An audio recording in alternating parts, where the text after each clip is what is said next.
Hey guys, tonight our journey takes us into the vast and often misunderstood world of the medieval times. It was an era of iron and faith, of towering cathedrals and humble villages, stretching 1,000 years between the fall of one great empire and the dawn of our own modern world. So, before we step into the past, take a moment to like the video and subscribe, but only if you enjoy these deep dives into history. And please, let me know in the comments where you're listening from tonight and what time it is in your corner of the world. It's always a highlight to see how far these stories travel. All right, find a comfortable spot, dim the lights, and let's begin our journey not with the clash of swords, but with the quiet, final breaths of a dying empire. The fall of the Western Roman Empire, traditionally dated to 476 AD, was not a singular event, not a sudden collapse, but a long and complex process of disintegration that unfolded over generations. For centuries, the Roman Empire had been the unifying force of the Western world, a colossal entity that provided a common law, a common currency, a common language of administration, and a network of roads and trade routes that connected Britain to North Africa and Spain to the Rhine. But by the 4th and 5th centuries, this mighty structure was groaning under the weight of its own immense size and internal contradictions. The causes of its decline were manifold. Economically, the empire was suffering from chronic inflation, oppressive taxation, and a reliance on slave labor that stifled technological innovation. The vast estates, or latifundia, owned by a wealthy elite, were becoming increasingly self-sufficient, weakening the economic ties between the provinces and the central authority in Italy. The cost of maintaining a massive professional army to defend thousands of miles of frontier was becoming unsustainable, draining the imperial treasury and placing an ever heavier burden on the populace. Politically, the empire was afflicted by a deep-seated instability. The succession of emperors was often determined not by law, but by civil war and assassination. The empire had been divided into eastern and western halves for administrative purposes, a division that grew into a cultural and political rift. While the Eastern Empire, centered on the magnificent and defensible city of Constantinople, would thrive and evolve into the Byzantine Empire, the Western Empire, with its capital moved from Rome to Milan and then to Ravenna, grew progressively weaker and more fragmented. Power began to shift from the distant emperor to local administrators, powerful landowners, and military commanders, who often acted with near-total autonomy in their respective regions. The very idea of a unified Roman identity was beginning to fray, replaced by more localized loyalties. The intricate web of Roman law and administration, once a source of strength, became a brittle and overextended bureaucracy, unable to respond effectively to the mounting crises. Into this context of internal decay came the external pressure of the so-called barbarian migrations. These were not, as often depicted, a sudden, coordinated invasion of savage hordes bent on destruction. Rather, they were a series of large-scale movements of various Germanic and nomadic peoples, including the Goths, Vandals, Franks, Lombards, and others, who were themselves often fleeing pressure from other groups further east, such as the Huns. For decades, the Roman strategy had been to manage these groups by either fighting them, hiring them as mercenaries foederati to defend the frontiers, or allowing them to settle on Roman lands in exchange for military service. This policy, for a time, was successful, but it gradually led to the barbarization of the Roman army itself, with Germanic chieftains and their warriors rising to positions of great power within the military command structure.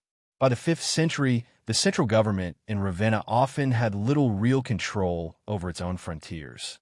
The crossing of the Rhine by a large group of Vandals, Alans, and Suebi in 406, and the sack of Rome itself by the Visigoths under Alaric in 410, were not the cause of the fall, but rather dramatic symptoms of the empire's inability to control its own borders and its own military. The final act in 476, when the Germanic chieftain Odoacer deposed the last Western Roman emperor, a young boy ironically named Romulus Augustulus, was a rather quiet and anticlimactic event.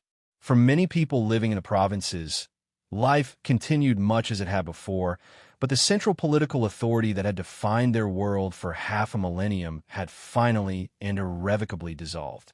The disappearance of the Western Roman Empire did not leave a political vacuum, but rather a patchwork of new, dynamic, and often competing successor states. These new entities, commonly known as the barbarian kingdoms, were established by the same Germanic peoples who had for so long pressed upon the empire's frontiers. Their creation marked the true beginning of a new political and cultural map for Europe. In North Africa, the Vandals, who had crossed from Spain, established a powerful maritime kingdom centered on the old Roman city of Carthage, disrupting the vital grain supply to Italy. In Spain itself, the Visigoths, who had earlier sacked Rome, eventually created a stable and sophisticated kingdom that would last for nearly 3 centuries. Their rule was characterized by a remarkable fusion of Germanic warrior traditions and Roman legal and administrative structures, culminating in the creation of the Visigothic Code, one of the most comprehensive legal texts of the early Middle Ages. In Italy, the Ostrogoths, under their formidable king, Theodoric the Great, established a kingdom that sought to consciously preserve the legacy of Rome. Theodoric, who had been raised as a hostage in Constantinople and deeply admired Roman civilization, ruled from Ravenna and maintained the Roman Senate, repaired aqueducts, and styled himself as a successor to the Roman emperors, ruling over a dual population of Goths and Romans, each under their own laws. Of all the successor kingdoms, however, the one that would have the most profound and lasting impact on the future of Europe was that of the Franks. Settled in the Roman province of Gaul, the Franks were a confederation of Germanic tribes who, under the leadership of their ruthless and ambitious king, Clovis, began a period of dramatic expansion in the late 5th and early 6th centuries. Clovis belonged to the Merovingian dynasty, a line of kings who claimed descent from the legendary hero Merovech. The most pivotal moment in his reign, and arguably one of the most important events of the early Middle Ages, was his conversion to Catholic Christianity around the year 496. Unlike many other Germanic tribes, who had adopted a form of Christianity known as Arianism, which was considered heretical by the mainstream church, Clovis and his followers embraced the Catholicism of their Gallo-Roman subjects. This decision was a masterstroke of political genius. It immediately secured him the powerful support of the Catholic bishops of Gaul, who were significant local leaders, and it facilitated the peaceful integration of his Frankish warrior elite with the far more numerous Gallo-Roman landowning aristocracy. This fusion created a new and powerful ruling class and a kingdom that was both Germanic in its military leadership and Roman in its cultural and religious underpinnings. The Frankish kingdom, which would eventually give its name to modern France, became the largest, most powerful, and most stable of all the successor states. The defining characteristic of these new kingdoms was the process of cultural synthesis, a slow blending of the old Roman world and the new Germanic one. The new Germanic rulers were not savages bent on erasing civilization. They were often in awe of the legacy of Rome and sought to adopt and adapt its structures for their own purposes. They continued to use Latin as the language of government and law. They minted coins modeled on Roman currency. They occupied Roman villas and governed from Roman cities. However, they also brought their own distinct cultural traditions. Germanic society was based on a warrior ethos, with a strong emphasis on personal loyalty to a chieftain or king, a concept that would later evolve into the feudal bonds of vassalage.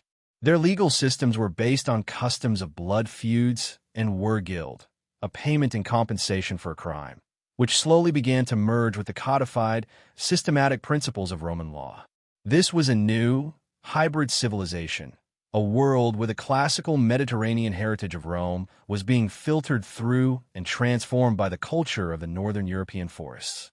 It was a world that was more rural, more localized, and more militarized than the Roman Empire it replaced, but was also a world that carried within it the seeds of its Roman past, seed that would be carefully nurtured and preserved, not by kings and warriors, but by a new and rising power, the Christian Church. As the political and administrative structures of the Western Roman Empire crumbled, a new institution rose to become the single most important source of unity, stability, and cultural continuity in Europe, the Christian Church. In the chaotic and fragmented world of the successor kingdoms, the Church provided a shared set of beliefs, a common moral framework, and an international administrative structure that transcended the shifting borders of the new realms.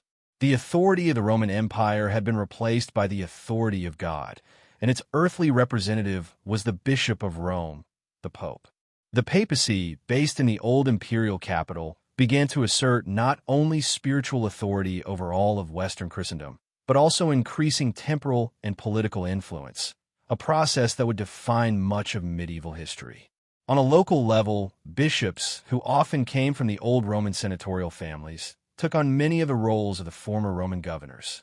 They administered vast tracts of land, organized poor relief, acted as judges, and were often the most powerful and respected figures in their cities.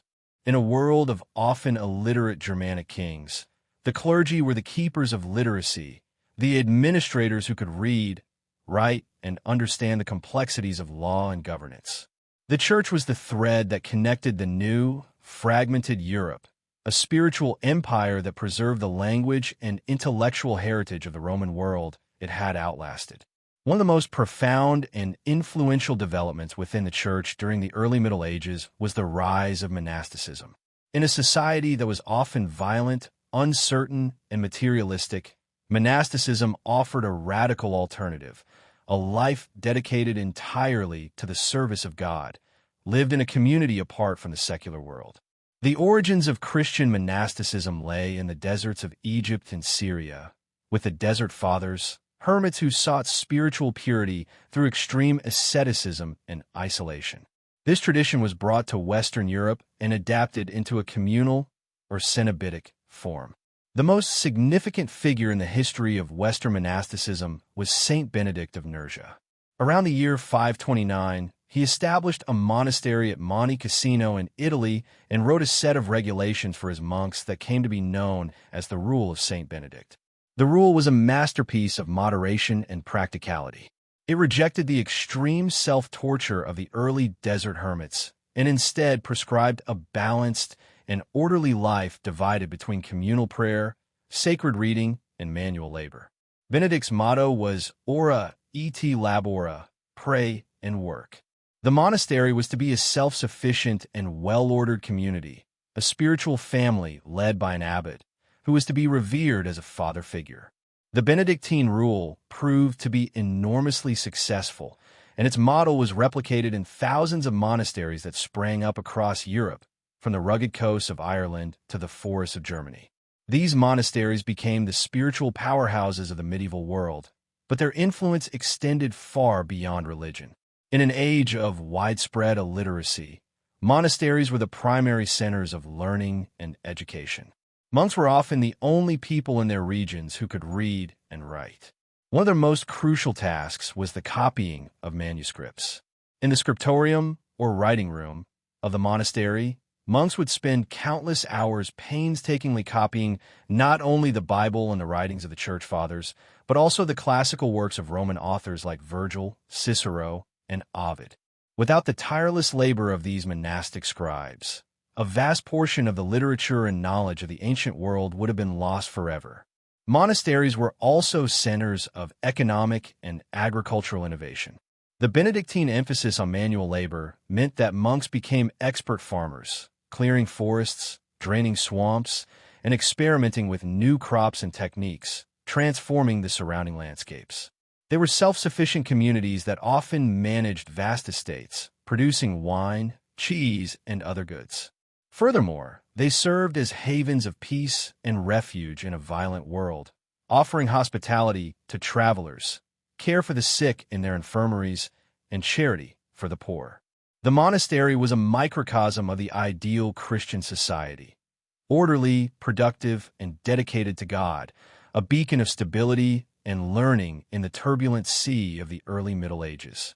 As the early medieval period progressed, the Frankish kingdom established by Clovis and his Merovingian successors stood as the most powerful and extensive realm in Western Europe. However, by the 8th century, The Merovingian dynasty had declined into a line of largely ceremonial monarchs, often referred to as the Roisfanians or the do-nothing kings. Real power was not held by the king, but by the chief official of the royal household, the mayor of the palace. This position became hereditary in one ambitious and capable family, the Carolingians. The Carolingians consolidated their power over generations, most notably when Charles Martel, as mayor of the palace, defeated the invading Muslim Umayyad army at the Battle of Tours in 732, a victory that was seen as saving Christendom and which brought his family immense prestige. It was his son, Pepin the Short, who took the final, decisive step. In 751, with the blessing of the Pope, Pepin deposed the last Merovingian king and had himself crowned king of the Franks, establishing the Carolingian dynasty. This act cemented a crucial alliance between the Frankish monarchy and the papacy, an alliance that would reach its zenith under Pepin's son, Charles, a figure so dominant that history would know him as Charles the Great or Charlemagne. Charlemagne, who came to the throne in 768, was a figure of legendary stature, a man of boundless energy, fierce ambition, and a profound sense of Christian purpose. He was a relentless military commander who spent the majority of his long reign on campaign, dramatically expanding the borders of the Frankish kingdom. He conquered the Lombards in northern Italy, effectively making himself their king and the protector of the papacy. He waged a long and brutal three-decade war against the pagan Saxons in Germany, forcing them to convert to Christianity at the point of the sword. He pushed his borders into Muslim Spain, creating a buffer state known as the Spanish March, and he crushed the powerful Avar Confederacy in Central Europe, seizing their immense treasure. By the end of his reign, he had forged a vast empire that stretched from the North Sea to the Mediterranean and from the Atlantic to the Danube, uniting most of Western Christendom under a single ruler for the first time since the Roman Empire. But Charlemagne was more than just a conqueror. He was a gifted administrator who sought to bring order and effective governance to his sprawling, diverse empire. He organized his realm into counties, each governed by a count who was responsible for administering justice, collecting taxes, and raising soldiers. To ensure the loyalty and honesty of these counts, he created the institution of the Missi Dominici, or envoys of the Lord. These were pairs of royal inspectors, typically one clergyman and one layman, who traveled throughout the empire, checking on the local administration, holding court, and reporting directly back to Charlemagne. This system was a remarkable attempt to create a centralized and accountable government in a deeply localized world. Charlemagne also sought to standardize laws and economic practices, issuing edicts or capitularies on a wide range of subjects and reforming the currency to create a more stable silver-based coinage system. The defining moment of Charlemagne's reign, and a pivotal event in medieval history, occurred on Christmas Day in the year 800. Charlemagne had traveled to Rome to support Pope Leo III, who had been physically attacked by his enemies in the city and had fled to Charlemagne's court for protection. After Charlemagne restored the Pope to power, during the Christmas Mass in St. Peter's Basilica, as the Frankish king knelt in prayer, Pope Leo III suddenly placed a golden crown on his head and acclaimed him as Imperator Romanorum, Emperor of the Romans. The assembled congregation roared its approval. The significance of this act was immense. In a single moment, the legacy of the Western Roman Empire was symbolically revived, but this was a new kind of empire, a Christian one, whose authority was duly derived from the military power of the Frankish king and the spiritual authority of the Roman pontiff.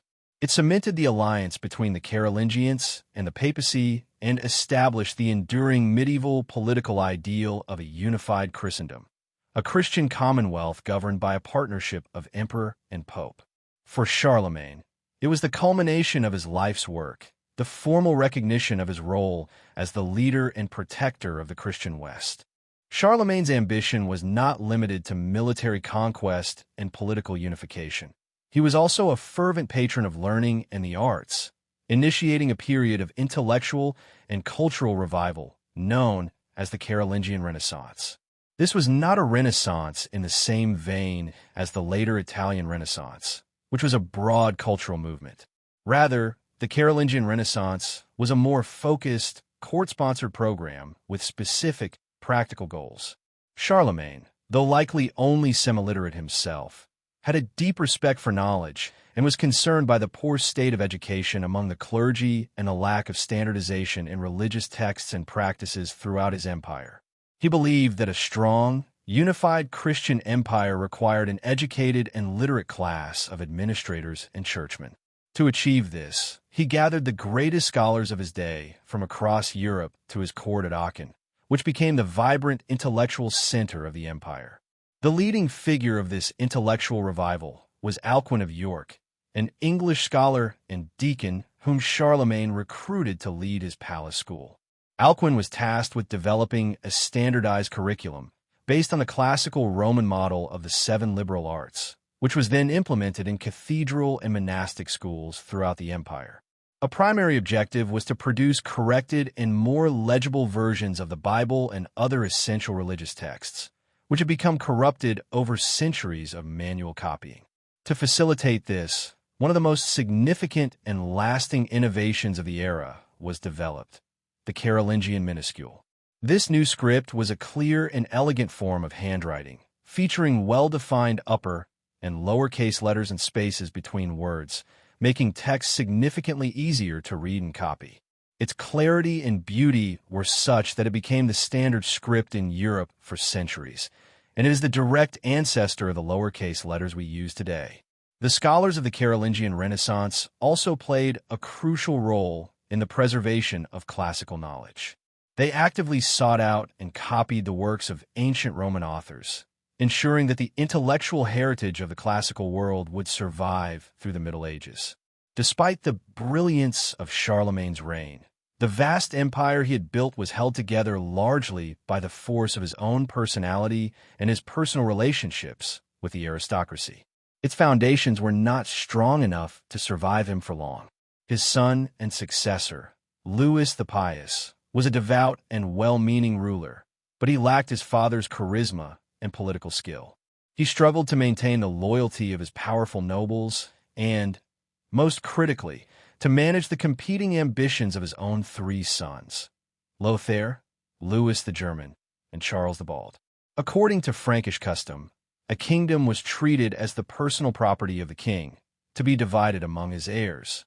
While Charlemagne had only one surviving legitimate son, Louis had 3, and his attempt to divide the empire among them led to a series of bitter and destructive civil wars, as the brothers formed alliances and fought one another for a larger share of their inheritance.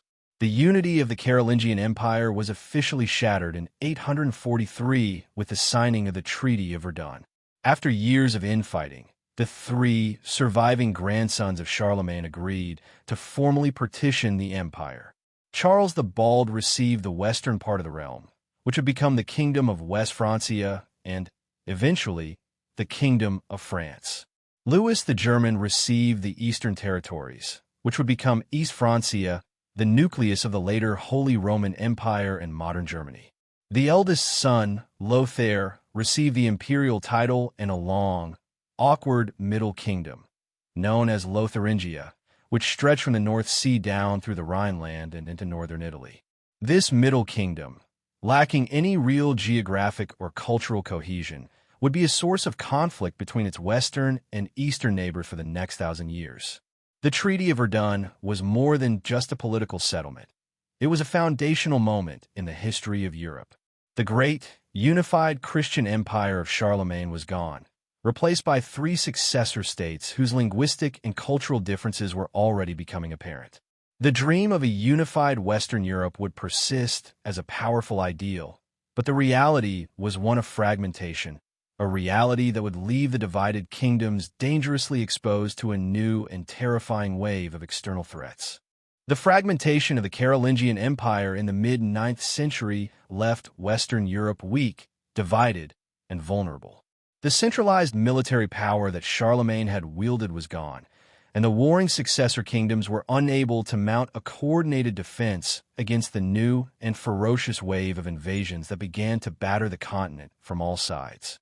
This period, from the early 9th to the late 10th century, is sometimes known as the Second Age of Invasions, a time of profound chaos, fear, and disruption that fundamentally reshaped the political and social landscape of Europe and directly spurred the development of the feudal system.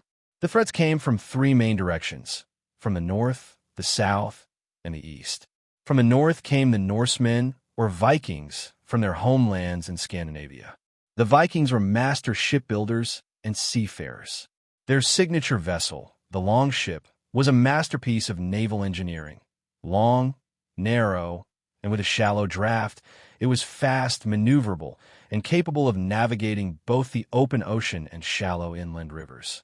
This gave them unparalleled mobility. They could strike without warning, sailing up rivers like the Seine, the Loire, and the Thames to attack towns and cities deep inland that had not seen a foreign invader for centuries. Their initial raids were primarily hit-and-run attacks, targeting sources of portable wealth, particularly the rich and poorly defended monasteries of Britain, Ireland, and the Frankish coasts. They became the terror of Christendom, their sudden and brutal raids a source of constant dread. Over time, however, the Vikings evolved from mere raiders into traders, explorers, and settlers. They colonized Iceland and Greenland and were the first Europeans to reach North America. In England, they conquered a large swath of the north and east, an area that came to be known as the Danelaw. In France, after years of raiding, the Frankish king granted the Viking chieftain Rollo a territory at the mouth of the Seine in 911, which became the Duchy of Normandy, the land of the Northmen. In the east, Swedish Vikings, known as the Russ, traveled down the great rivers of Russia, establishing trade routes and eventually founding the first Russian state. From the east came the Magyars, a nomadic people of Finno-Ugric origin from the steppes of Central Asia. Superb horsemen and archers, the Magyars swept into the Carpathian Basin, modern-day Hungary, in the late 9th century. From this new homeland, they launched a series of devastating, long-range raids deep into Western Europe. Unlike the Vikings, the Magyars were not interested in settlement or trade. They were fearsome plunderers who sought slaves and booty. Their lightning-fast cavalry raids terrorized East Francia, Germany, Italy, and even parts of France. They could strike deep into enemy territory, plunder a region, and disappear before a slow-moving infantry army could be raised to confront them. For several decades, they were the scourge of Central Europe, their raids seeming to come from nowhere and leaving devastation in their wake. Their westward expansion was finally halted in 955 at the Battle of Lechfeld, where the German King Otto the Great inflicted a crushing defeat upon them. After this, the Magyars gradually transitioned from a nomadic to a settled people, establishing the Kingdom of Hungary and converting to Christianity around the year 1000. From the south came the Saracens, a term used by medieval Christians to refer to the various Muslim pirates and raiders operating from bases in North Africa, Spain, and Sicily. Following the Islamic conquests of the 7th and 8th centuries, the Mediterranean, once a Roman lake, had become a frontier. Saracen pirates controlled the sea lanes, making coastal travel and trade perilous. They launched frequent raids against the coasts of Italy and France, sacking towns and monasteries and carrying off inhabitants to be sold into slavery. They even sacked the outskirts of Rome itself in 846, looting the old basilicas of St. Peter and St. Paul. They established fortified outposts along the European coast, such as at Fraxinetum in southern France, for which they could control mountain passes and terrorize the surrounding countryside. This constant pressure from the north, east, and south created a profound sense of insecurity throughout Europe. The Carolingian kings, with their slow-moving infantry armies, were often powerless to respond to these fast-moving threats. Defense necessarily became a local affair. Communities looked not to the distant king, but to the local strongman, the count or lord who could build a castle and field a force of mounted warriors to protect them. This new reality, a decentralized system of defense based on personal loyalty between lords and their professional fighting men. Knights, supported by the labor of a dependent peasantry, was the genesis of feudalism, the social and political system that would dominate the next era of the Middle Ages. The relentless pressures of the Second Age of Invasions, combined with the collapse of centralized Carolingian authority, acted as a crucible for a new social and political order, feudalism. It was not a system that was consciously designed, but rather one that emerged organically out of the practical necessities of defense and governance in a deeply localized and insecure world. At its heart, feudalism was a system of personal bonds and mutual obligations between members of the warrior aristocracy. The entire structure was based on the control of land, which was the primary source of wealth and power. In theory, all land in a kingdom belonged to the king. In practice, the king, unable to govern his entire realm directly, would grant large estates, known as fiefs, to his most important and powerful nobles, dukes, counts, and barons. These nobles, in turn, became his vassals. In a formal ceremony called homage, the vassal would kneel before his lord, place his hands in the lord's, and swear an oath of fealty, a sacred promise to be loyal, and to provide military service when called upon. This service, typically 40 days a year, was the core of the feudal contract. The vassal was obligated to fight for his lord, to attend his court, and to provide him with financial aid on certain occasions. In return, the lord granted the vassal the fief, which provided the economic resources necessary to support himself and promised to protect the vassal from external threats. This system created a complex pyramid of loyalties. The great nobles who held their land directly from the king would often subdivide their own vast fiefs, granting smaller parcels to lesser lords or individual knights, who would then become their vassals. A single person could be both a lord to a lesser noble and a vassal to a greater one, leading to a tangled web of allegiances that was often a source of conflict. The central figure in this military system was the knight, the professional mounted warrior. The development of the stirrup had made cavalry a formidable force, but maintaining a war horse, armor, and weapons was incredibly expensive. The fief, whether a large estate or a small farm, was the economic engine that supported the knight, freeing him from the need to labor in the fields and allowing him to dedicate his life to the art of war. This created a distinct and hereditary warrior class, a nobility whose entire identity was bound up with military service and the code of conduct that came with it. Feudalism, therefore, was primarily a political and military arrangement among the top 5 to 10% of the population, a system designed to provide security in an age of chronic instability.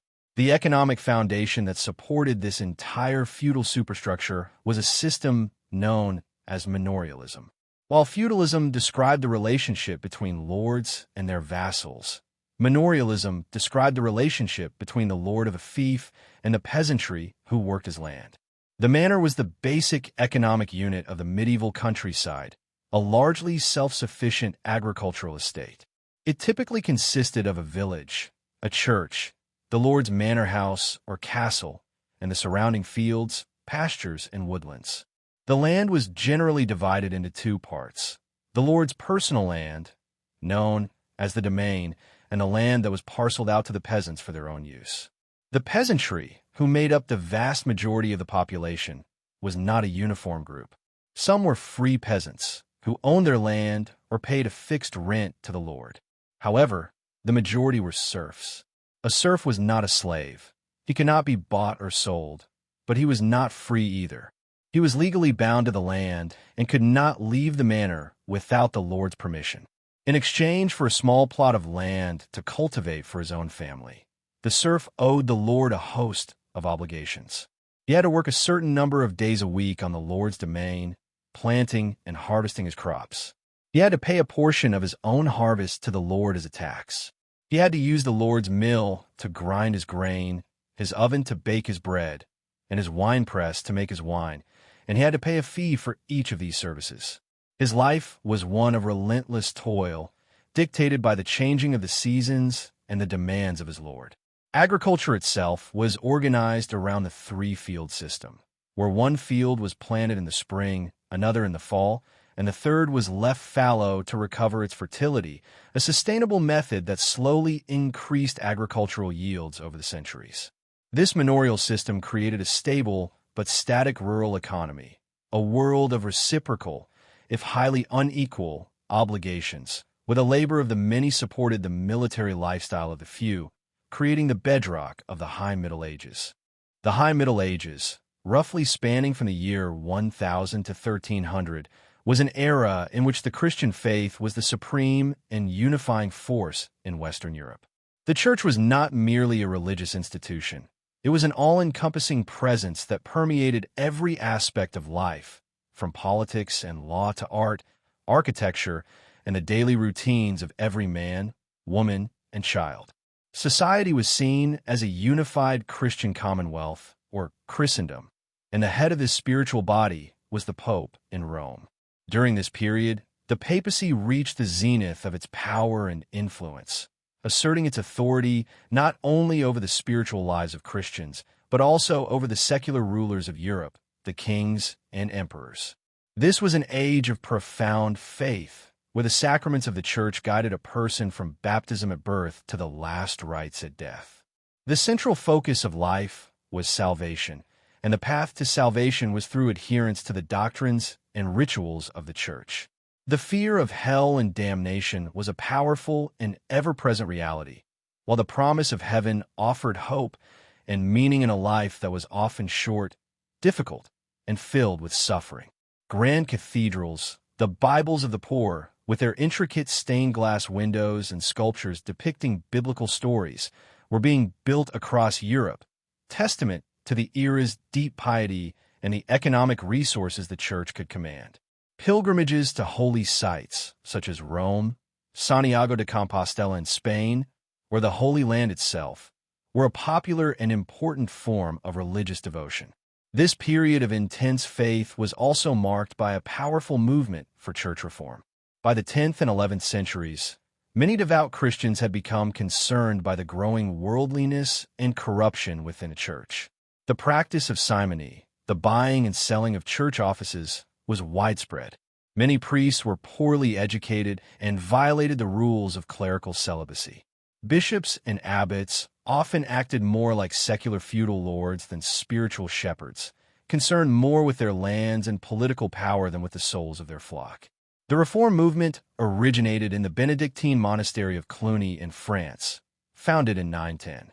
The Cluniac monasteries were unique in that they were directly subordinate to the Pope, freeing them from the control and interference of local lords and bishops. They advocated for a return to a stricter, more spiritual form of monasticism and a clergy that was morally pure and independent from secular control. The ideals of the Cluniac reform spread throughout Europe and eventually reached the papacy itself.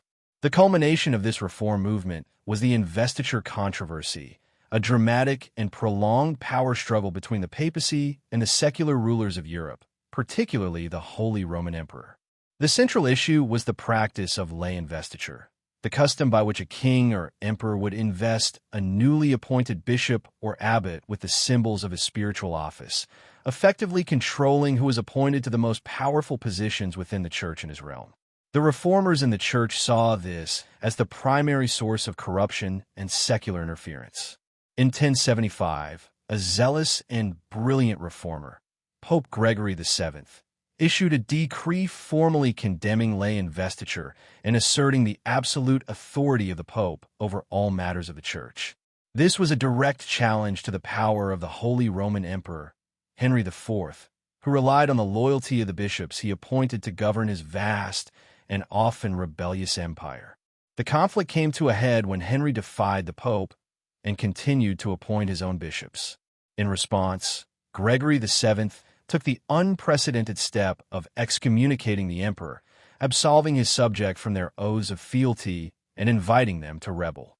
Facing a massive revolt from his nobles, Henry IV was forced into a humiliating act of penance. In the winter of 1077, he traveled across the Alps to the castle of Canossa in Italy, where the Pope was staying.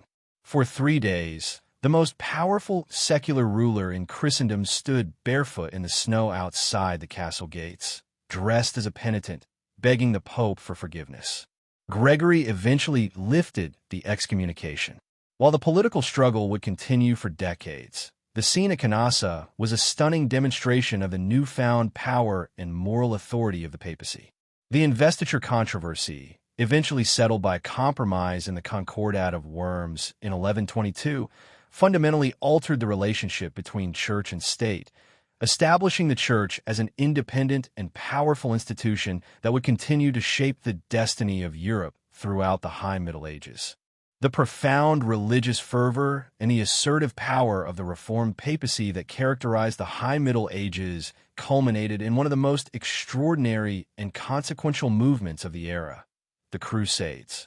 These were a series of large-scale military expeditions, beginning in the late 11th century, organized by the Christians of Western Europe with the stated goal of reclaiming the Holy Land, particularly the sacred city of Jerusalem, from Muslim rule. The motivations behind the Crusades were a complex mixture of religious piety, political ambition, and economic incentive. For the devout, the idea of the holy places where Christ had lived and died being under the control of infidels was an intolerable offense.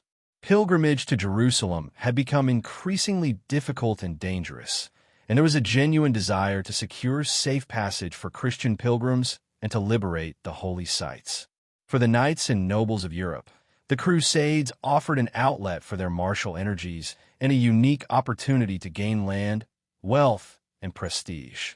In a system of primogeniture, where the eldest son inherited the family estate, younger sons often had to seek their fortunes elsewhere, and the East offered a tantalizing prospect. For the papacy, the Crusades were a way to channel the destructive violence of the European warrior class outwards, towards a common enemy, thereby promoting peace and stability within Christendom. It was also a chance to assert papal leadership over the entire Christian world, including the Eastern Orthodox Church, with whom relations were strained. The immediate catalyst for the First Crusade came in 1095. The Byzantine Emperor, Alexios I Komnenos, facing a severe threat from the Seljuk Turks who had conquered most of Anatolia, sent envoys to Pope Urban II, appealing for military aid from the West. Pope Urban saw this as a golden opportunity. At the Council of Clermont in France, he delivered one of the most influential speeches in history. Addressing a vast crowd of clergy and nobles, he described the alleged atrocities being committed against Christians in the East and called upon the knights of Christendom to cease their petty wars against one another and to unite in a holy war to reclaim Jerusalem. He framed the expedition as an armed pilgrimage and offered an unprecedented spiritual reward to those who participated, a plenary indulgence, the full remission of the penalties for their sins. His call was met with a passionate and overwhelming response. Cries of Deus Vult, God wills it, echoed through the crowd. The First Crusade was a chaotic and multifaceted movement. It began with the disastrous People's Crusade, a poorly organized mass of peasants and minor knights who set off for the Holy Land on their own, only to be massacred by the Turks in Anatolia. The main force, the Prince's Crusade, was a much more organized military affair, led by several of the most powerful nobles of France, Germany, and Norman Italy.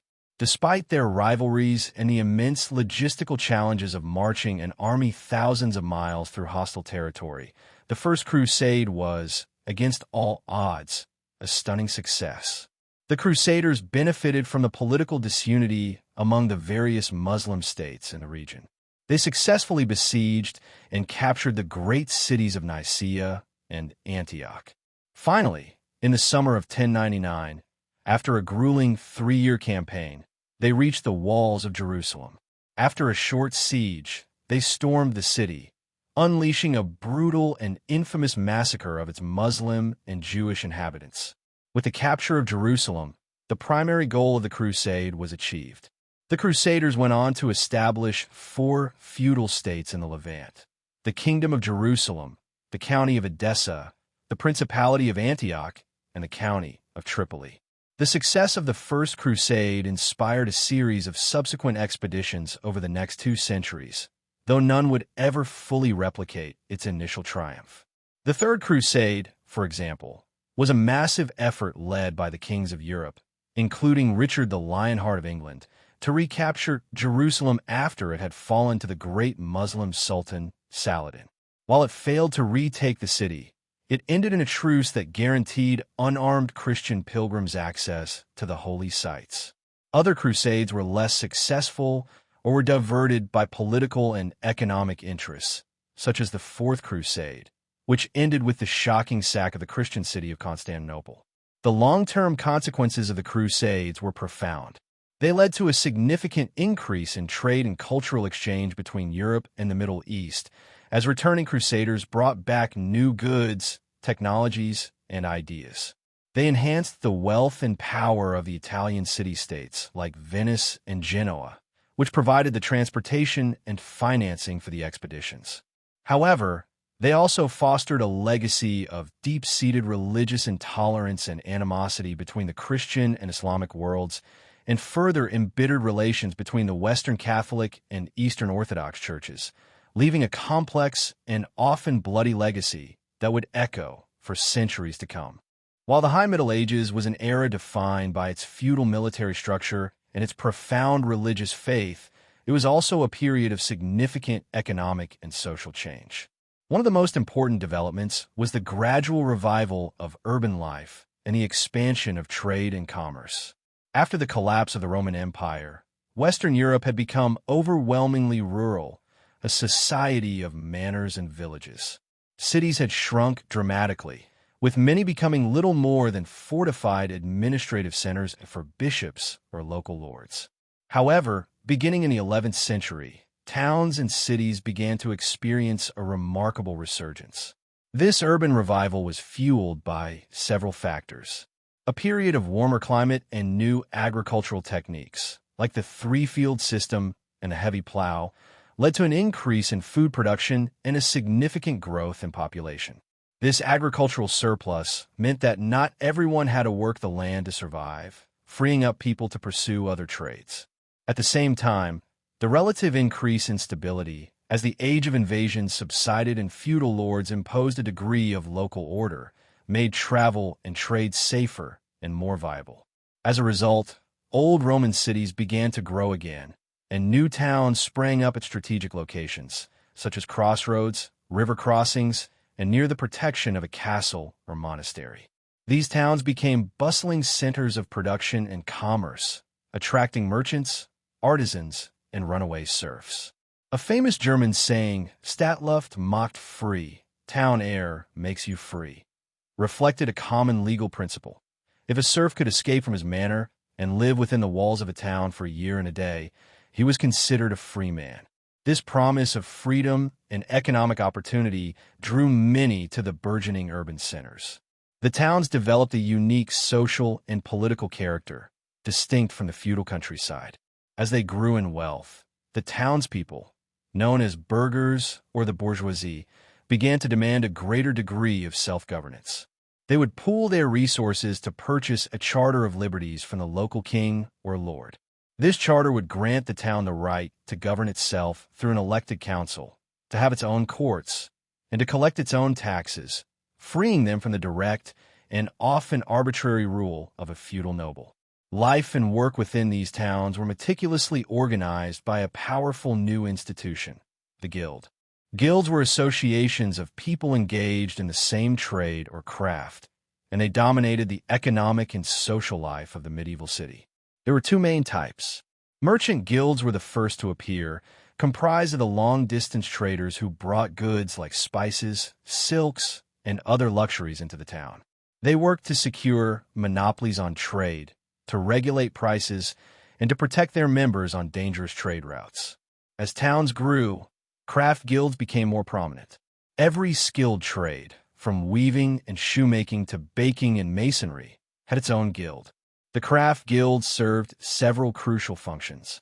They controlled the production of goods, setting strict standards for quality, fixing prices, and regulating working hours to prevent unfair competition. They also controlled the training of new artisans through a rigid hierarchical system. A young boy would start as an apprentice, living with a master craftsman for several years to learn the trade in exchange for room and board. After completing his apprenticeship, he would become a journeyman, a skilled worker who could be hired for a daily wage. To become a master and open his own shop, a journeyman had to produce a masterpiece to be judged by the other masters of the guild, a demonstration that he had achieved the highest level of skill in his craft.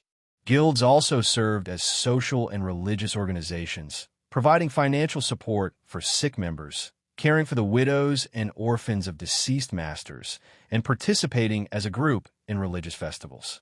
This revival of urban life and organized commerce led to a dramatic expansion of trade networks across Europe. In the north, the Hanseatic League, a powerful confederation of trading cities, dominated the commerce of the Baltic and North Seas. In the south, the Italian city-states, particularly Venice and Genoa, grew fabulously wealthy by controlling the lucrative trade in silks and spices from the east. Great international trade fairs, such as those held in the Champagne region of France, brought merchants from all over Europe together, fostering the development of a money economy and new financial techniques like the bill of exchange, which in turn gave rise to the first international banking families. The newfound prosperity and confidence of the High Middle Ages found its most sublime expression in the construction of magnificent new churches and cathedrals. This was an age of stone and faith, and these great buildings were the physical embodiment of the era's devotion and ambition. The architectural style that dominated the early part of this period, from around 1000 to 1150, is known as Romanesque. Characterized by its massive stone walls, rounded arches, thick piers, and relatively small windows, Romanesque architecture was solid, earthbound, and fortress-like. These churches were dark and solemn spaces, designed to inspire a sense of awe and humility in the presence of an all-powerful God. Their thick walls were necessary to support the weight of their heavy stone, barrel-vaulted ceilings, leaving little room for large openings. The interiors were often decorated with vibrant frescoes and intricate stone carvings depicting biblical scenes, moral allegories, and terrifying images of the Last Judgment, serving as a powerful visual catechism for a largely illiterate population. Around the middle of the 12th century, however, a revolutionary new architectural style began to emerge in northern France, a style that would be derisively nicknamed Gothic during the Renaissance by those who saw it as barbaric. Gothic architecture was a radical departure from the Romanesque. Its defining goal was to create structures of soaring height and to fill them with divine light. This was made possible by the combined use of three key architectural innovations: the pointed arch, the ribbed vault, and the flying buttress. The pointed arch, unlike the rounded Romanesque arch, directed the weight of the ceiling downwards more efficiently, allowing for greater height. The ribbed vault, a framework of stone ribs supporting the ceiling panels, concentrated the weight onto specific points. And the flying buttress, an external stone arch that carried the thrust of the roof away from the upper walls and down to the ground, was the final, crucial element. Together, these innovations created a strong and elegant skeletal structure that no longer required thick, heavy walls for support. The walls could be made thinner and opened up to accommodate vast expanses of stained glass. The result was a completely new kind of sacred space. Entering a Gothic cathedral, like Notre Dame in Paris or Chartres, was meant to be a transcendent experience. The worshipper was transported from a mundane world into a heavenly realm of soaring height and dazzling color. The immense verticality of the columns and arches drew the eyes and the spirit upwards, towards God. The interior was no longer dark and somber, but was bathed in a mystical, colored light that filtered through the enormous stained glass windows. These windows, among the great artistic achievements of the era, depicted the entire narrative of the Christian faith, from the creation to the final judgment, transforming the sunlight itself into a form of divine revelation. The Gothic cathedral was the ultimate expression of the medieval worldview, a unified, hierarchical, and divinely ordered cosmos, built through the collective effort of an entire community and dedicated to the glory of God. This age of architectural revolution was paralleled by an intellectual revolution centered in another new institution, the university. The first universities emerged in the 11th and 12th centuries in cities like Bologna, which was famous for the study of law, and Paris, which became the preeminent center for the study of theology and philosophy. These were self-governing corporations of scholars and students, organized much like guilds, which fought to secure legal and intellectual independence from local church and city authorities. The primary method of teaching and inquiry in these new universities was known as scholasticism. The core aim of the scholastic philosophers, or schoolmen, was to apply the rigorous tools of logic and reason to the study of Christian doctrine. A crucial catalyst for this movement was the rediscovery in the West, often through translations from Arabic, of the complete works of the ancient Greek philosopher Aristotle. The scholastics were fascinated by Aristotle's logical method and his comprehensive analysis of the natural world, and they embarked on a monumental intellectual project to synthesize his philosophy with the tenets of Christian faith. The scholastic method involved posing a question, citing all the known authorities on both sides of the issue, and then using careful logical argumentation to arrive at a final, reasoned conclusion that resolved any apparent contradictions. The ultimate master of this method was the 13th century Dominican friar Thomas Aquinas. In his colossal work, the Summa Theologica, Aquinas attempted to create a comprehensive and systematic explanation of all creation, from the nature of God and the angels to the ethics of human conduct, building a seamless intellectual edifice that sought to prove that faith and reason were not in conflict, but were two harmonious paths to understanding the same divine truth. The High Middle Ages was not only a period of economic and intellectual flowering, but also one of significant political evolution. The decentralized, fragmented world of the early Middle Ages, characterized by the personal bonds of feudalism, began a slow and often violent transition towards more centralized and bureaucratic states. Throughout this period, ambitious and capable monarchs in kingdoms like England and France worked steadily to consolidate their power, to expand their royal territories, and to create more effective institutions of governance, often at the expense of their powerful feudal vassals. This process laid the essential groundwork for the emergence of the nation-states that would come to dominate the European landscape in the centuries to follow. In England, the pivotal event was the Norman conquest of 1066. When William, Duke of Normandy, defeated the Anglo-Saxon king at the Battle of Hastings and claimed the English throne, he fundamentally reshaped the English political system. William the Conqueror established one of the most highly centralized and efficient feudal states in Europe. He claimed all the land of England by right of conquest and then distributed it as fiefs to his loyal Norman barons. But he was careful to scatter their holdings throughout the kingdom to prevent any single noble from building up too powerful a regional base. Crucially, he demanded that all vassals, even the sub-vassals of his barons, swear their primary oath of fealty directly to him as king. He also commissioned the Domesday Book in 1086, a remarkably detailed and comprehensive survey of all the land and property in England, which served as an invaluable tool for taxation and administration. This strong foundation of royal power was built upon by his successors, who developed a sophisticated system of royal courts and a common law that applied to all free men in the kingdom. This royal power was not, however, absolute. A century and a half later, in 1215, a group of rebellious barons forced the tyrannical King John to sign the Magna Carta, or Great Charter. While not a document of democracy, the Magna Carta was a foundational text in the history of liberty, establishing the crucial principle that the king was not above the law and that he could not levy certain taxes without the consent of the kingdom's leading men. This idea of consent and consultation would later evolve into the institution of Parliament, which began to take its familiar shape under King Edward I in the late 13th century. In France, the process of royal consolidation was slower, but equally steady. At the beginning of the High Middle Ages, the French king, from the Capetian dynasty, was a relatively weak figure, directly controlling only a small territory around Paris and Orleans, known as the Isle de France.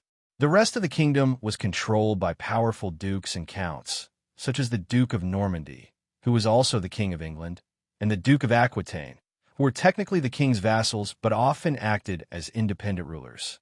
Over the course of the 12th and 13th centuries, a series of shrewd and determined Capetian kings worked to expand their power and territory. The most successful of these was Philip II, known as Philip Augustus. He was a master of diplomacy and warfare who skillfully exploited the weaknesses of his rivals. His greatest achievement was breaking the power of the English kings in France. By declaring that King John of England had violated his duties as a vassal, Philip was able to legally confiscate most of the vast English territories in France, including Normandy, dramatically expanding the royal domain and making the French king the most powerful ruler in the kingdom for the first time. Philip and his successors also strengthened the institutions of royal governance, creating a more professional bureaucracy of paid officials who were loyal to the crown, not to local feudal lords, and establishing a Supreme Court in Paris, the Parliament, to hear appeals from all over the kingdom. This gradual process of territorial expansion and administrative centralization transformed France from a loose collection of feudal principalities into a powerful and increasingly unified kingdom. While the bonds of feudalism remained important, this era saw the clear beginnings of a shift towards a new political model, one based on royal sovereignty, bureaucratic administration, and a growing sense of a common identity that transcended local loyalties. The High Middle Ages, with its soaring cathedrals, burgeoning universities, and relative prosperity, represented a peak of medieval civilization.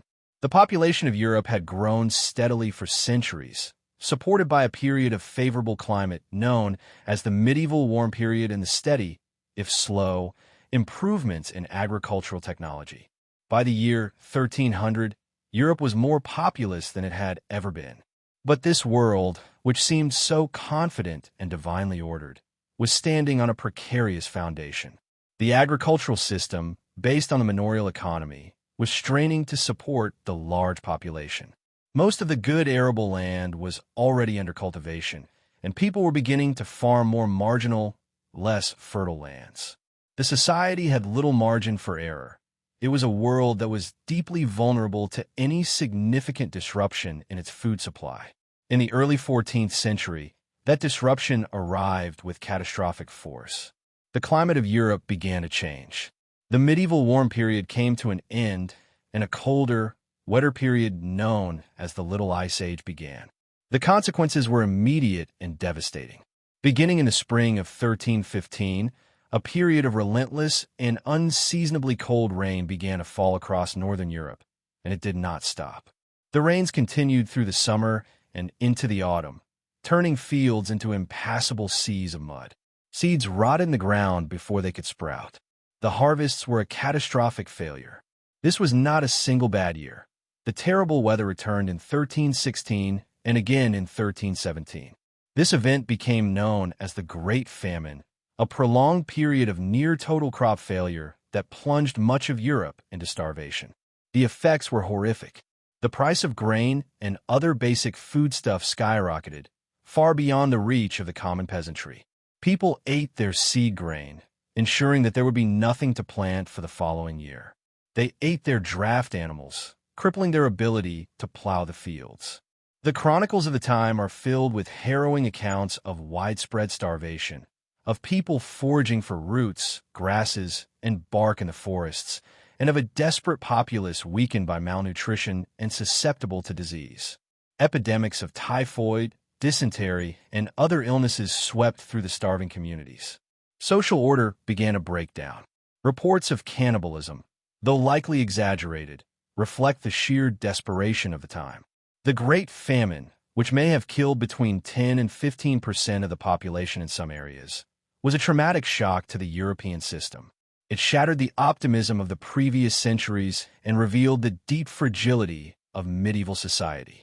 It was a grim prelude, a weakening of the population that would leave it dangerously unprepared for the even more terrible catastrophe that was about to emerge from the East. The economic and social fabric, already weakened by the famine, was further strained throughout the 14th century. The intricate networks of trade and finance that had blossomed during the High Middle Ages were severely disrupted. The great Italian banking houses, which had financed kings and popes, began to face insolvency. The long and costly wars that were beginning to brew, particularly between England and France, placed an immense financial burden on the nobility and the peasantry alike, leading to new and more oppressive forms of taxation. This combination of climate change, agricultural failure, and economic instability created a world filled with anxiety and unrest. The delicate balance of the feudal and manorial systems was beginning to unravel. Landlords struggled to make a profit from their estates with lower yields and a weakened workforce, while peasants, pushed to the brink of survival, became increasingly restive and prone to revolt. The confidence and piety that had built the great cathedrals were being replaced by a mood of pessimism and a sense that the world was in a state of decay and decline. It was a society that felt itself to be under a curse, punished by God for its sins. The calamities of the early 14th century were seen by many as a divine warning, a sign of an approaching apocalypse.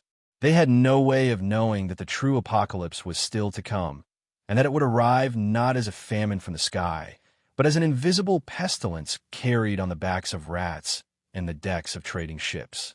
The calamitous 14th century had begun, and its greatest trial was about to be unleashed upon a weakened and fearful Europe.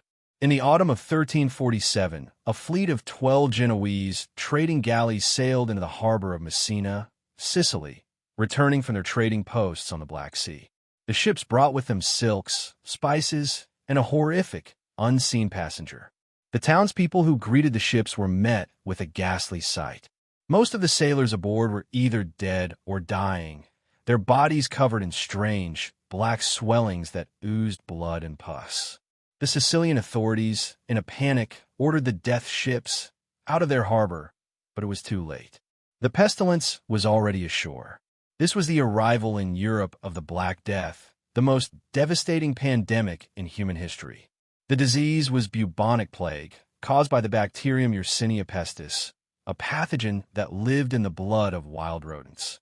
It was transmitted to humans by the bite of infected fleas. The pandemic had originated in the arid plains of Central Asia and had traveled westwards along the Great Silk Road trade routes, eventually reaching the Crimea, where the Genoese traders were likely infected. From the port of Messina, the plague spread with terrifying speed and ferocity, following the trade routes that were the arteries of the medieval world. The disease manifested in three main forms, all of which were almost invariably fatal. The most common was the bubonic form, which began with fever, chills, and vomiting, followed by the appearance of the horrifying buboes, painful swollen lymph nodes in the groin, armpits, and neck, which would turn black as the tissue died. Death would usually follow within a week. The pneumonic form attacked the respiratory system, was transmitted through the air by coughing, and was even more deadly. The septicemic form occurred when the bacteria entered the bloodstream directly, causing overwhelming infection and death within a single day. The medieval world had absolutely no defense against this onslaught. Medical knowledge was rudimentary and based on the ancient theory of the four humors. Doctors were powerless, their treatments of bloodletting and herbal remedies completely ineffective. No one understood the mechanism of contagion. The cause of the plague was a terrifying mystery, which led people to blame a host of supernatural and terrestrial forces, the alignment of the planets, poisonous vapors or miasmas released from the earth, and, most tragically, minority groups. In many parts of Europe, Jewish communities were falsely accused of poisoning the wells and were subjected to horrific pogroms and massacres. For most, however, the plague was seen as a direct and terrible punishment from an angry God, a divine scourging of a sinful world. The demographic impact of the Black Death was staggering and almost incomprehensible. Between 1347 and 1351, the plague swept through Europe, North Africa, and the Middle East, leaving a trail of death and devastation in its wake. Modern historians estimate that in those few short years, Europe lost between one-third and one-half of its entire population. Some areas were hit even harder, with entire villages being wiped out, their fields left untended and their houses silent. The social and psychological impact was just as profound as the demographic one. The fabric of society was torn apart. The sheer number of the dead overwhelmed the ability of the living to cope. Mass graves were dug in cities, filled with bodies piled one on top of another. People abandoned their friends and family members, with parents refusing to care for their sick children and priests refusing to administer the last rites, for fear of catching the disease. In some places, social norms collapsed entirely, leading to a desperate, hedonistic eat, drink, and be merry, for tomorrow we die mentality. In others, it led to extreme forms of religious piety. The flagellant movement saw groups of penitents marching from town to town, whipping themselves in public displays of atonement, hoping to appease God's wrath. The Black Death left an indelible scar on the medieval psyche. It created a pervasive mood of pessimism, morbidity, and a fascination with the macabre. The art and literature of the late Middle Ages are filled with images of the danse macabre, the dance of death, in which skeletons are shown leading people from all walks of life, popes, kings, knights, and peasants, to their graves, a powerful reminder that death was the ultimate equalizer. The plague did not end in 1351. It would return in recurrent waves for centuries, but this first cataclysmic outbreak brought the world of the High Middle Ages to a definitive and terrifying end.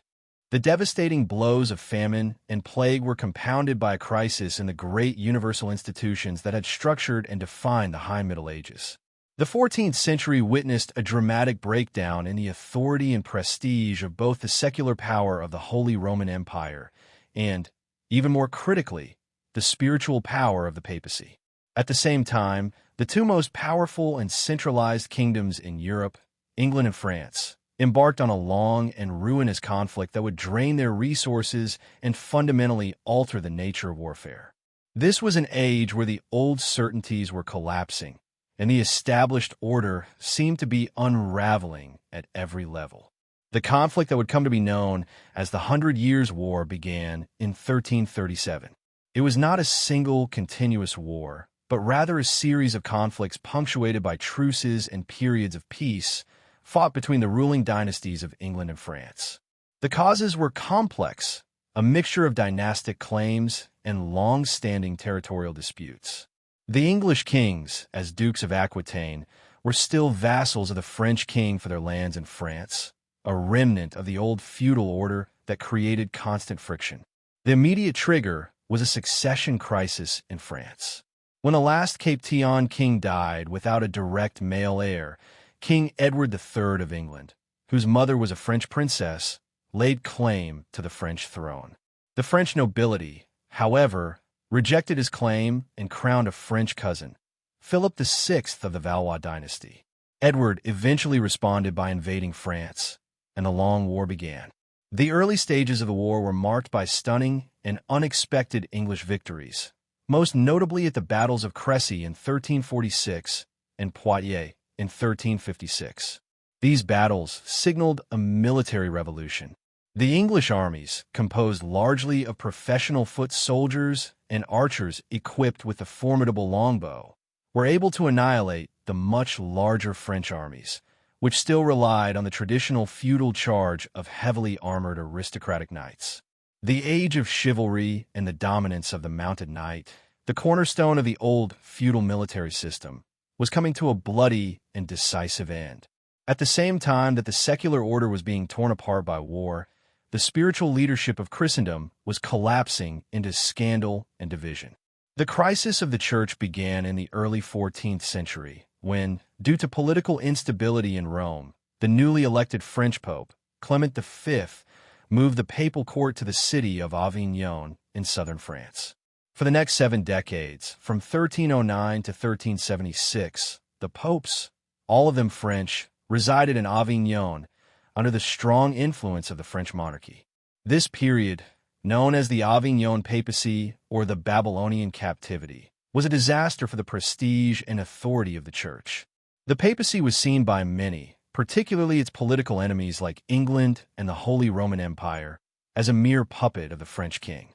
The papal court in Avignon became notorious for its luxury, corruption, and the development of a complex and efficient system of ecclesiastical taxation, which further alienated the faithful across Europe. The situation became infinitely worse after Pope Gregory XI finally returned the papacy to Rome in 1377 and died shortly thereafter. The Roman people, fearing that another Frenchman would be elected and would return to Avignon, rioted and demanded a Roman or at least an Italian pope. The cardinals, under great pressure, elected an Italian, Urban VI. Urban, however, proved to be an abrasive and tyrannical reformer, and the French cardinals, claiming that they had elected him under duress, soon fled Rome, declared his election invalid, and elected their own pope, Clement VII, who promptly returned to Avignon.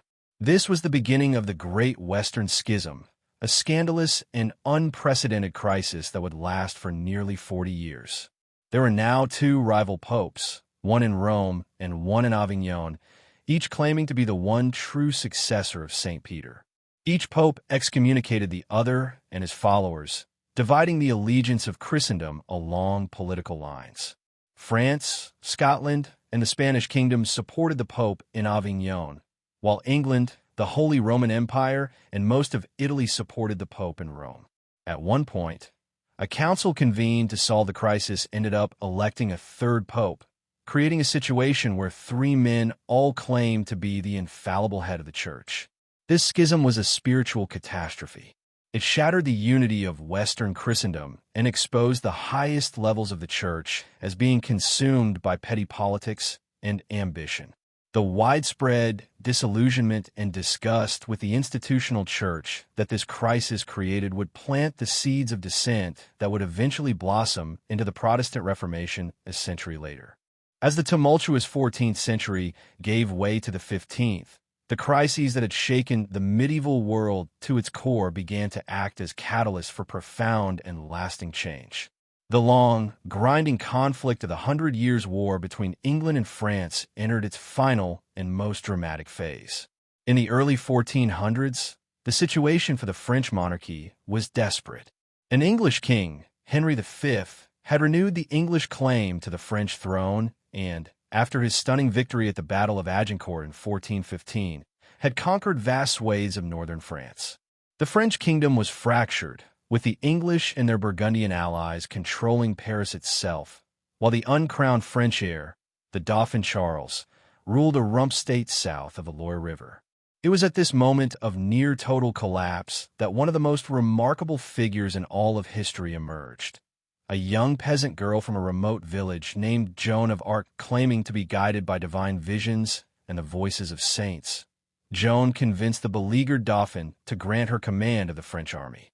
In 1429, her presence, radiating an aura of divine purpose, miraculously inspired the demoralized French forces to lift the English siege of the crucial city of Orleans.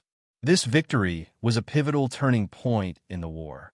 Joan then led the Dauphin through enemy territory to the city of Reims, the traditional site of French coronations, where he was formally crowned King Charles VII, a hugely important symbolic act that legitimized his rule.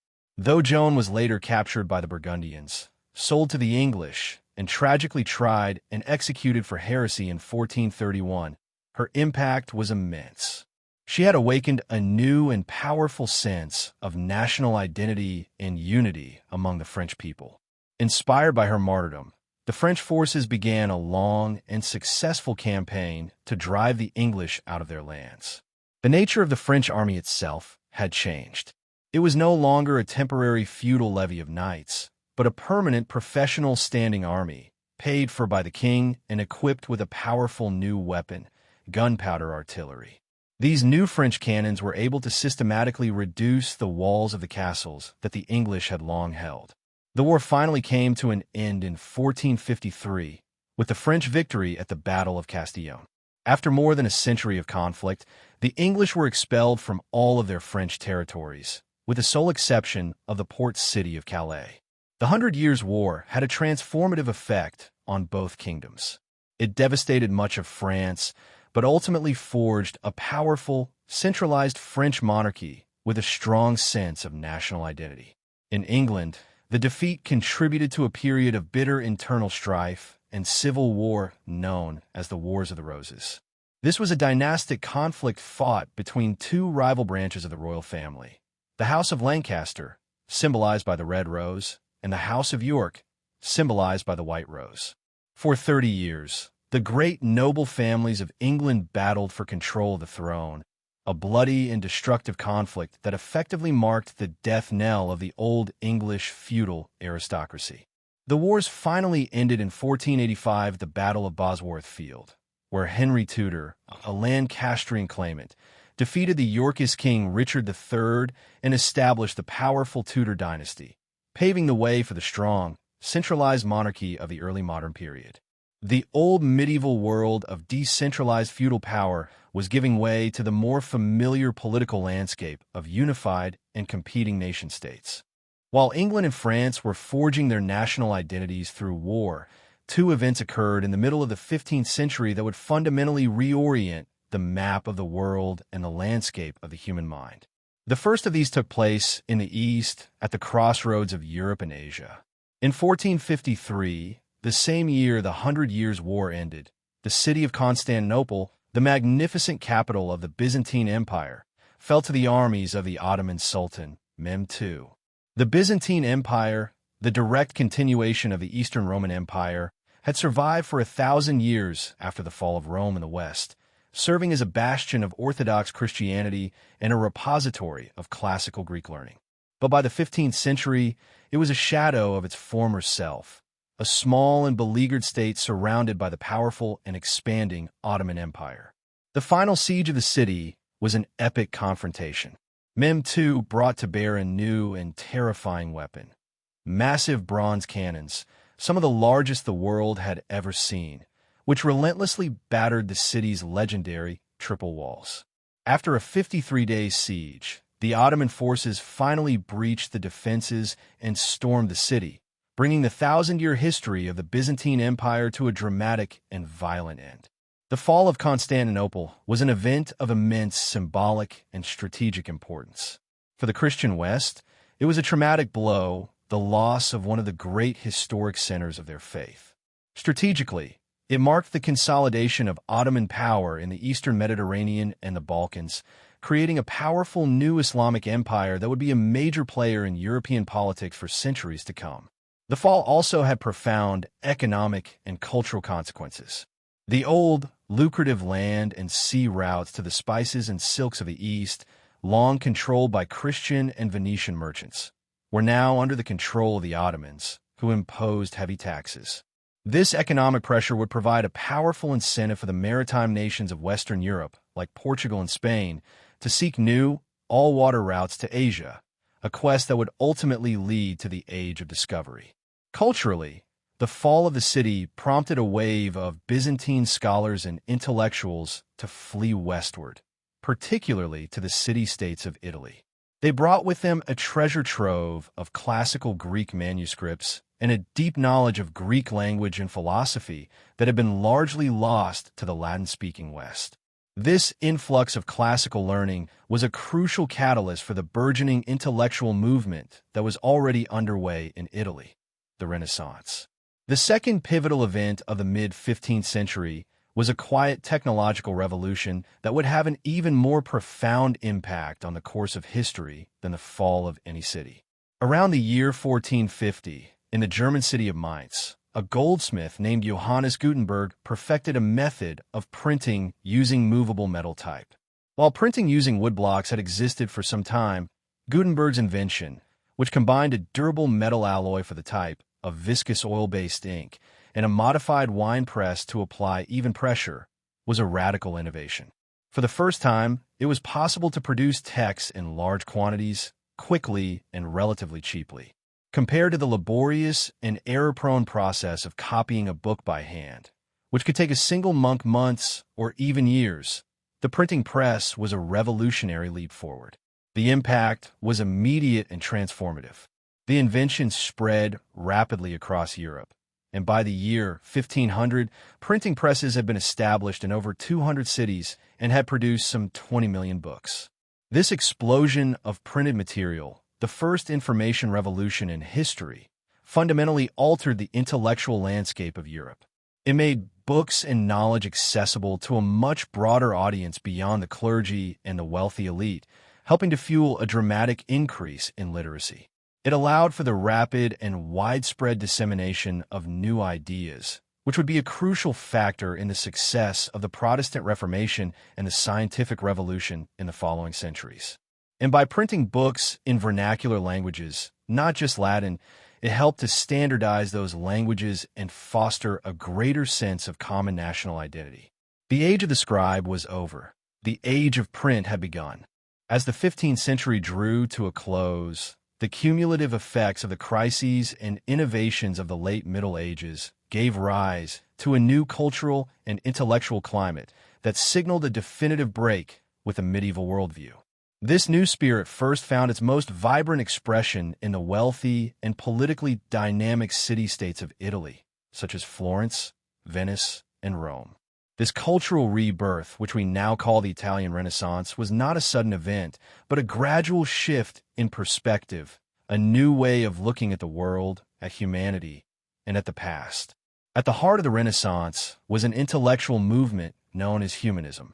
The humanists were scholars and writers who turned away from the abstract theological debates of medieval scholasticism and instead focused on the study of classical antiquity. They were passionately interested in the literature, history, and philosophy of ancient Greece and Rome, believing that these classical sources offered a model of excellence and a guide to living a virtuous and meaningful life in this world, not just in preparation for the next. Figures like Petrarch, often called the father of humanism, scoured monastic libraries for lost classical manuscripts, reviving the elegant Latin of Cicero and the poetic introspection of the ancients. This new focus on classical models led to a profound shift in values. The medieval worldview had been profoundly corporate and hierarchical, emphasizing the importance of the group, the guild, the monastery, the feudal class, and the individual's place within a divinely ordered spiritual hierarchy.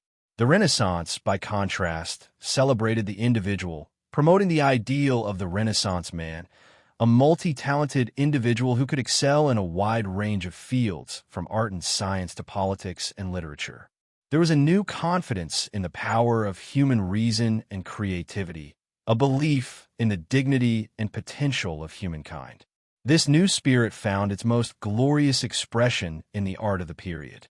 Artists like Leonardo da Vinci, Michelangelo, and Raphael, supported by wealthy patrons like the Medici family in Florence and the popes in Rome, broke from the more stylized and symbolic art of the medieval period and sought to create a new art that was naturalistic, realistic, and deeply informed by the classical ideals of harmony, proportion, and beauty. They studied human anatomy to portray the body with unprecedented accuracy. They mastered the new technique of linear perspective to create a convincing illusion of three-dimensional space. Their works, from Leonardo's enigmatic Mona Lisa to Michelangelo's powerful frescoes in the Sistine Chapel, were infused with a new sense of drama, emotion, and human-centered realism that was a world away from the more ethereal and otherworldly art of the Gothic era. While their subjects were often religious, the treatment was humanistic, portraying biblical figures not as remote icons, but as complex, flesh-and-blood human beings. While Italy was experiencing this cultural rebirth, the nations on the Atlantic seaboard were embarking on a series of voyages that would shatter the medieval conception of the world and usher in a truly global age. Spurred on by the desire to find new sea routes to the lucrative spice trade of the East and bypass the Ottoman-controlled Mediterranean, and equipped with new maritime technologies like the caravel and the astrolabe, Portuguese and Spanish explorers began to push the known boundaries of the world.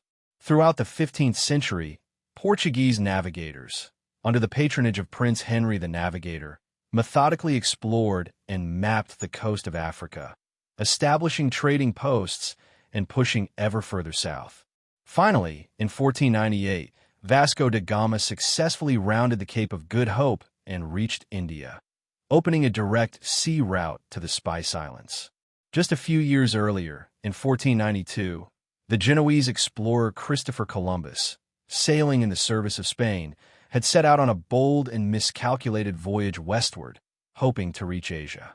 Instead, he stumbled upon a vast new world, the Americas, a continent whose existence had been unknown to medieval Europeans.